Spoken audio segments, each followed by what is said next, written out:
Hello students, आज हम लोग साइंस का इंपॉर्टेंट एमसीक्यू क्वेश्चन करेंगे जो बोर्ड एग्जाम में आते हैं। ठीक है, तो ये जितना भी आप लोगों को क्वेश्चन कराऊंगा ये सारा प्रीवियस ईयर से लिया गया है। ठीक है, तो जितना भी क्वेश्चन है अगर आप लोग इसको करते हो तो आने वाला बोर्ड एग्जाम में आप लोग के लिए बहुत ही हेल्पफुल होगा। ठीक है, तो स्टार्ट करते हैं आज का क्लास। तो सबसे पहले क्वेश्चन जो दिया है यहाँ पे क्या दिया है, प्रेशर इक्वल टू, यहाँ पे पूछा गया है कि प्रेशर किसके बराबर होता है। ठीक है, तो हम लोग जानते हैं कि प्रेशर जो होता है अगर एक पर्टिकुलर एरिया में, ठीक है, अगर पर्टिकुलर एरिया में आप जितना फोर्स लगाते हो उसी को हम लोग क्या बोलते हैं, प्रेशर। ठीक है, तो यहाँ पे जो करेक्ट ऑप्शन हो जाएगा कौन सा होगा, that is option D, pressure equal to force by area. ठीक है, इसके बाद क्वेश्चन नंबर 2 में क्या बोला, acceleration A is equal to क्या होता है, पूछ रहा है कि एक्सेलरेशन का इन चारों ऑप्शन में से कौन सा फॉर्मूला होगा। तो हम लोग जानते हैं कि जो एक्सेलरेशन होता है उसका जो डेफिनेशन है वो क्या है, that is rate of change of velocity, rate of change of velocity. इसका मतलब ये है कि कितना टाइम में आप लोग अपना स्पीड को चेंज कर रहे हो, उसी को हम लोग क्या बोलते हैं, एक्सेलरेशन। ठीक है, तो इसमें से जो करेक्ट ऑप्शन होगा वो हो जाएगा दैट इज बी, बिकॉज इसमें जो बी ऑप्शन में क्या दिया है, that is final velocity minus initial velocity, final speed minus initial speed divide by time, इसी को हम लोग क्या बोलते हैं, एक्सेलरेशन। इसके बाद क्वेश्चन नंबर 3 में दिया गया है कि एवोगैड्रो नंबर एक किसके बराबर होता है। ठीक है, तो एवोगैड्रो नंबर जो होता है वो होता है, ये डायरेक्ट स्टेटमेंट है, तो इसमें से जो करेक्ट ऑप्शन हो जाएगा वो हो जाएगा सी, एवोगैड्रो नंबर। एवोगैड्रो एक साइंटिस्ट का नाम था, उन्होंने क्या किया, एक नंबर दिया, ठीक है, जो कि नंबर है दैट इज 6.022 इंटू 10⁻23। ठीक है, अब बात करते हैं लोग क्वेश्चन नंबर 4 का। इसमें क्या बोला, एटॉमिक नंबर किसके बराबर होता है। तो एटॉमिक नंबर जो होता है वो होता है that is number of proton present in the atom, कितना प्रोटॉन एक एटॉम में प्रेजेंट होता है, हम लोग उसी को हम लोग क्या बोलते हैं, एटॉमिक नंबर। तो दैट मींस इसमें से जो करेक्ट ऑप्शन हो जाएगा कौन सा होगा, A, that is number of proton present the atom. अब इसके बाद क्वेश्चन नंबर 5 में चलते हैं। इसमें बोला गया है हु डिस्कवर्ड इलेक्ट्रॉन, इलेक्ट्रॉन को सबसे पहले किसने डिस्कवर किया था। तो इलेक्ट्रॉन को सबसे पहले डिस्कवर करने वाले जे थॉमसन थे। करते हैं क्वेश्चन नंबर 6। इसमें बोला गया है कि which of the following is a matter, इन चारों में से मेटर कौन सा है वो हमें बोलना है। ठीक है, तो यहां पे अगर देखिए ऑप्शन ए को ये दिया गया लव, लव मेटर नहीं हो सकता बिकॉज ये सिर्फ वर्ड है। ठीक है, तो मेटर हम लोग बोले तो मेटर वो होता है जिसका खुद का मास हो, ठीक है, खुद का मास हो और वो कोई भी जगह घेरे, ठीक है, ऑक्युपाई स्पेस। तो एक ऐसा बॉडी जिनका खुद का मास होता है और वो जगह घेर लेते हैं, ठीक है, तो उनको क्या बोलते हैं लोग, मेटर। तो इसमें से लव जो है एक वर्ड है तो वो ये नहीं होगा। ठीक है, बी का बात करते हैं। यहाँ पे ये भी जो हेट वर्ड है ये भी एक, इसका कोई मास नहीं होता है। ठीक है, और जो सी ऑप्शन है दैट इज कोल्ड, ये भी एक वर्ड है, इनका भी कुछ मास नहीं होता है। ठीक है, लेकिन बात करें अगर मैं डी ऑप्शन का, तो ये जो कोल्ड ड्रिंक है ये इनका खुद मास होता है। ठीक है, और साथ ही साथ ये जो कोल्ड ड्रिंक वर्ड है वो स्पेस भी घेरता है। ठीक है, तो इसमें से जो मेटर हो जाएगा वो कौन सा होगा, डी ऑप्शन। ठीक है, अब चलते हैं क्वेश्चन नंबर 7 में। इसमें बोला गया है कि एसआई यूनिट ऑफ फोर्स क्या होता है। तो जो एसआई यूनिट ऑफ फोर्स होता है वो हमारा न्यूटन ने दिया था। ठीक है, तो इसका जो फोर्स का जो मेजर करते हैं हम लोग वो किस में करते हैं, दैट इज न्यूटन में। Option C is the correct answer. ठीक है, अब बात करते हैं क्वेश्चन नंबर 8 का। इसमें बोला गया है कि which tissue make up the husks of coconut.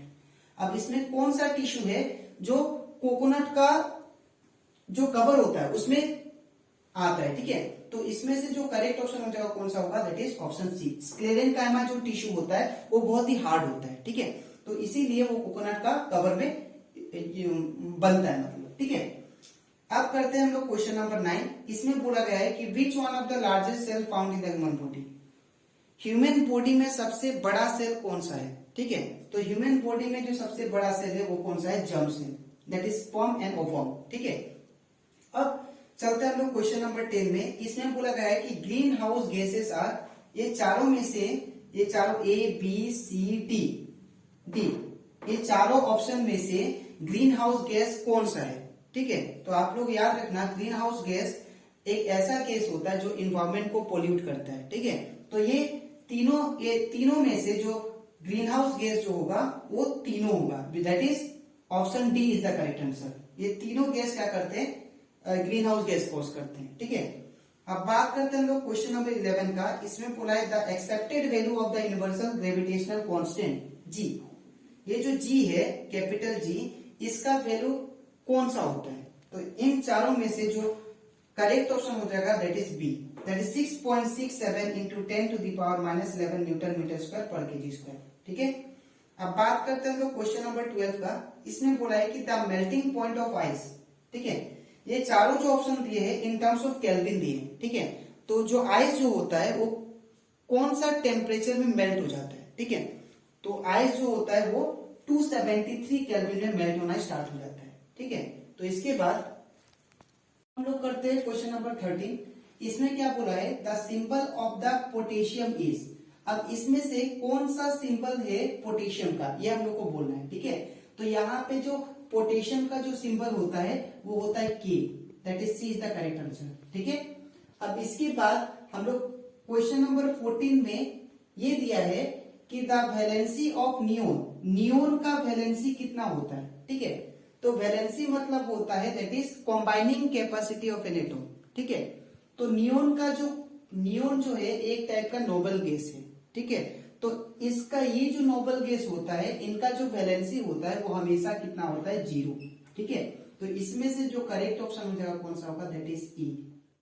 यहाँ पे देखते हैं क्वेश्चन नंबर 15। इसमें बोला गया है the atomic mass of sodium.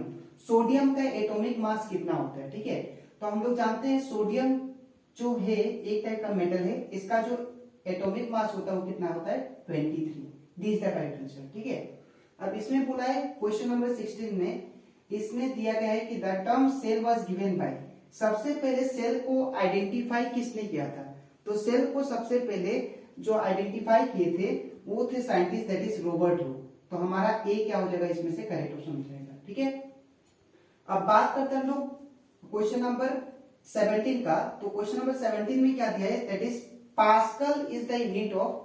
Pascal किसका यूनिट है, पास्कल जो यूनिट है वो है दैट इज डी, प्रेशर का।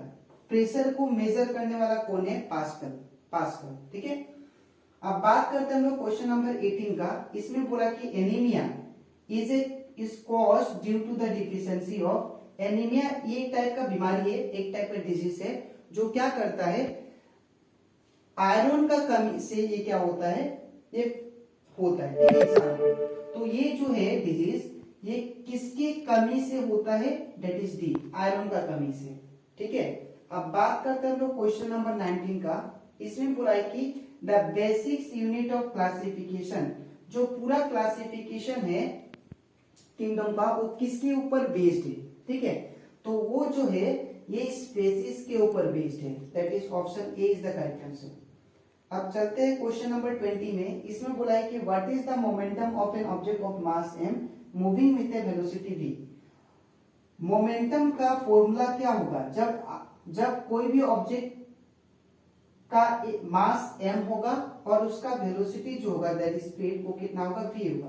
तो हम लोग जानते हैं मोमेंटम को रिप्रेजेंट करते हैं लोग p से, और इसका जो फॉर्मूला होता है that is mass multiply by velocity. ठीक है, तो इन चारों में से जो करेक्ट ऑप्शन हो जाएगा वो ऑप्शन डी होगा, that is p equal to mv। ठीक है, तो आज हम लोग 20 MCQ क्वेश्चन किए साइंस का। ठीक है, इसके अगले वीडियो में मैं और प्रीवियस ईयर का MCQ क्वेश्चन लेके आऊंगा। ठीक है, तो आज के लिए इतना ही, मिलते हैं नेक्स्ट वीडियो में। Thank you.